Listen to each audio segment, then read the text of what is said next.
Everyone आज हामी त्यो छठको हेलो मेरो सानो मान्छे यहाँ छ अनि मेरो ठुलो मान्छे यहाँ छ ल सानो मान्छे हेरौँ न यसले मात्र क्यामेरा फोकस गर्नु हेरौँ न नक्करी आज हामी त्यो सचकिया घाट हेर्न जाँदैछौँ यता हाम्रै छेउमा हुन्छ धेरै भिड हुन्छ अनि टाइम अहिले यतिको भइसकेको छ अब हामी एकछिनमा बाइकमा यहाँ बसेर निक्लिनु चैती छठ भनेको कता कता एकदम भिड हुन्छ हुँदैन हाम्रोतिर त एकदम साह्रै भिड हुन्छ अनि प्लस त्यहाँ बाटो पनि एकदम जाम लागेको हुन्छ म अहिले भिडियो बनाउँछु तपाईहरुलाई क्याप्चर गरेर देखाउँछु कतिको भिड हुन्छ तपाईहरुले हेर्नु होला ल मेरो नानी उता हल्ला गर्दैछ उलाई लाग्दैछ कि म उसलाई छोडेर जाँदैछु त्यही भएर बाइकमा बसिसकेको हामी सबैजना गएको त्यहाँ एक दर्शन गर्न हाम्रो त हुँदैन चैती छठ कार्तिकको छठ पनि हुँदैन हाम्रो उता ठुलो सासूमाले गर्नुहुन्छ अब चैतको त गर्नुहुन्न अनि त्यही यहीँ गएर एकछिन हेर्ने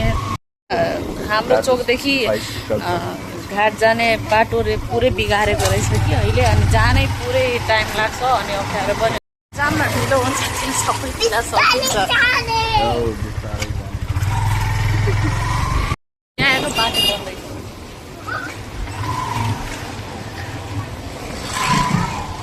तपाईहरुलाई कतिको मन पर्छ छठ पर्व कमेन्ट गर्नु है जाम त यहीँबाट सुरु भइसकेको छ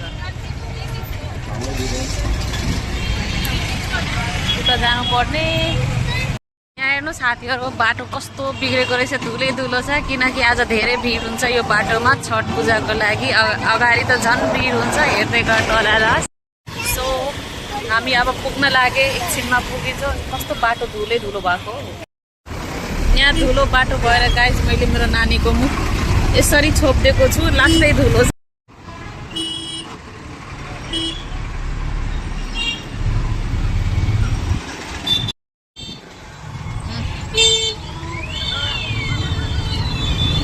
सानो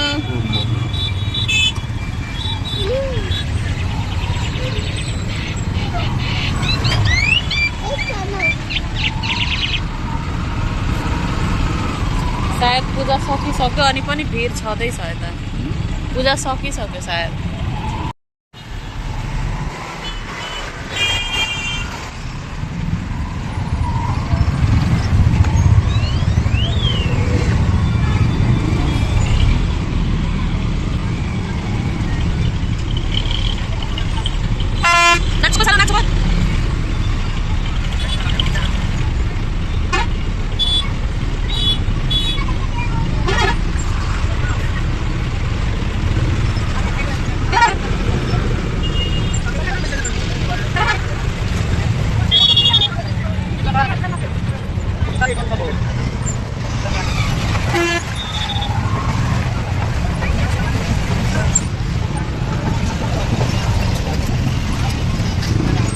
जति धेरै भिड त्यति धेरै ट्राफिक पनि छ यहाँ हामीले जाँदा जाँदै पूजा सकिन्छ जस्तो छ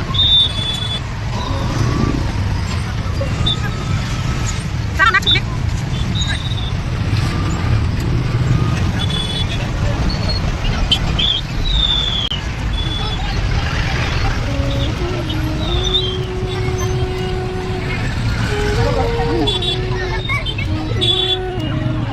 कति दिन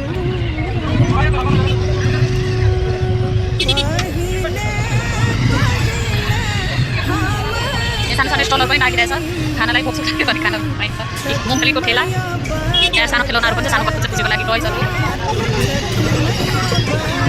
सानो यो भने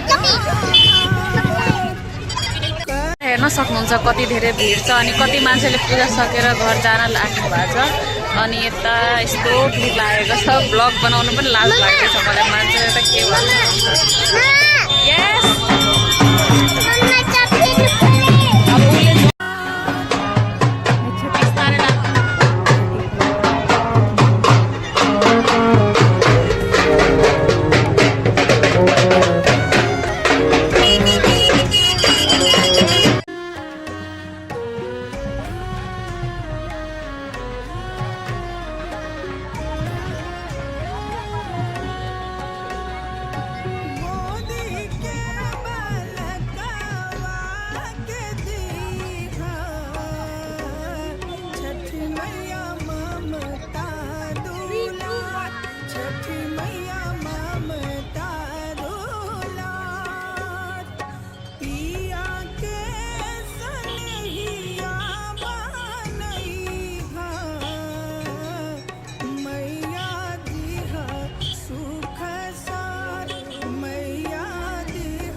यसरी यसरी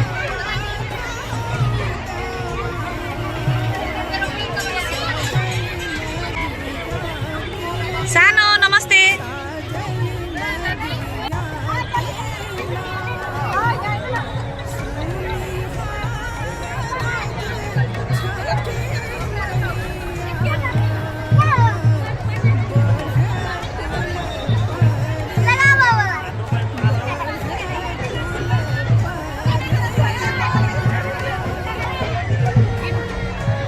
यहाँ खानेकुराहरू पनि सबै टन्नै छ, बच्चाले खेल्ने सबै।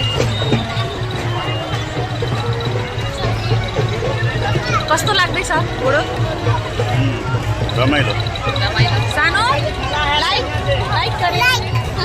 लाइक गरे। घाट आधीभन्दा बढी लगभग खाली भइसकेको छ। अब हामी फर्किँदैछौँ। सक्यो भने भोलि बिहान पनि आउँछौँ अनि रेकर्डिङ गर्छौँ, हामी ब्लग बनाउँछौँ। सकेन भने आजको लागि के दर्शन गरेर अब बाई बाई। ऊ पनि हल्ला हजुर के चाहियो? सो जाने घर जाउँ। मोबाइल छ दाइ? मोबाइल सानोले ल्याउनु न। कस्तो मोबाइल लिन्छ उसले फेरि? एउटा यो सिस्टम छ अनि यो छ, यो छ। कति हो यिनीहरूको? यसको 150, यसको 100, यसको पनि 100। यस्तो त पुरै फुटाएर नै राखिदिएको थियो। कुन लिन्छ? अर्को खालको छैन त मोबाइल? हजुर कि यो लिइदिनु? यो यस्तो यो बनाउँदैन। भाडाकुडा ल्याइदियो नि त, भाडा पर्छ। यो किचन सेटको कति हो? यो कति? यो 200, यो 100। यो 200, यो 100 यही दिन मिलाएर।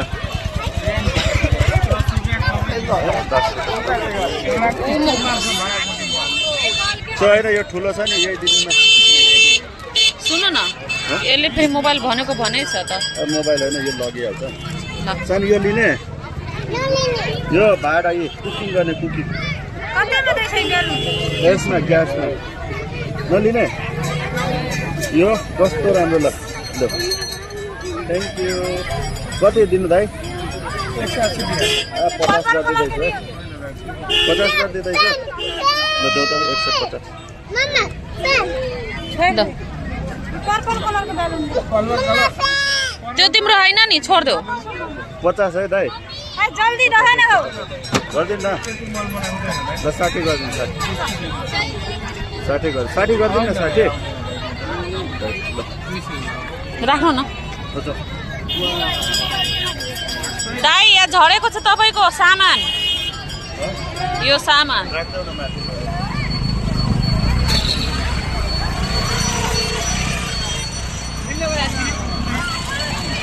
ल पछाडि राख। ओके टमाटर एकछिन सानो एकछिन धुलो आउँछ, धुलो डटी आउँछ। डटी अगाडि बस्ने होइन खै, यस्तो बस्नु ल।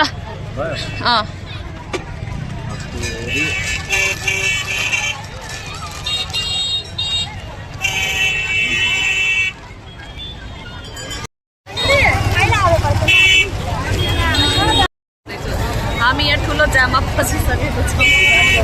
मेरो बुढा पुरै कन्सन्ट्रेट गरेर बाइक कुदाउँदै हुनुहुन्छ। यो ट्राफिकबाट निक्लिन खोज्दै हुनुहुन्छ। परसम्म चाहिँ पुरै जाम भएको। यहाँ गाडी किन ल्याएको?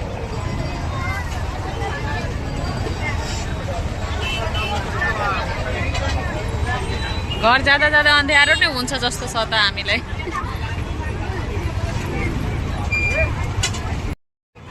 बढाउँदैन गाडी यताबाट साइड काट्दा भइहाल्छ।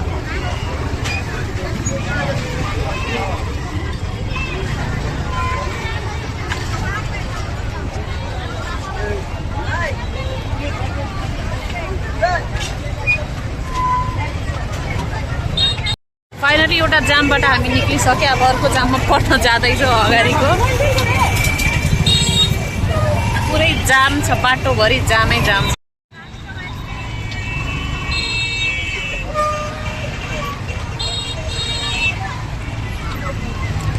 सानो नोज